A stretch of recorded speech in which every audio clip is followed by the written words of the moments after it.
দুনিয়াতে যত অদ্ভুত অদ্ভুত প্রশ্ন সব আপনি মুসা আলাইহিস সালামের মাথা থেকে পাবেন। বিভিন্ন বিষয়ে আল্লাহরে প্রশ্ন করতেন। সাইয়েদনা মুসা আলাইহিস সালাম আল্লাহরে বললেন, আল্লাহ আপনি আমার এমন একটা জিকির শিখাইয়া দেন যে জিকিরটার শব্দ আপনি আর আমি ছাড়া কেউ জানবে না।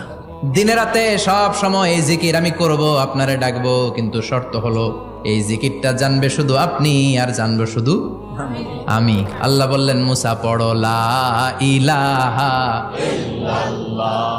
মুসা আলাইহিস সালাম কয়, মাবুদ এটা তো জাতীয় জিকির, সবাই জানে। আমি তো চাইছি এক্সেলেন্ট একটা জিকির, কারো কাছে নাই, শুধু আমি জানবো আর আমি পড়বো। আল্লাহ বললেন, মুসা এই লা ইলাহাকে যদি এক পাল্লায় রেখে দাও, তাম বিশ্ব, সাত আকাশ, সাত জমিনটারে তুলে যদি তুমি আরেক পাল্লায় রেখে দাও, লা রাজাহাত কাফাতু লা ইলাহা ইল্লাল্লাহ, মুহূর্তের মধ্যে লা ইলাহার পাল্লা ভারী হয়ে যাবে। ও মুসা, তুমি যতই এক্সক্লুসিভ জিকির চাও, লা ইলাহার চেয়ে দামি জিকির আমার কাছে নাই।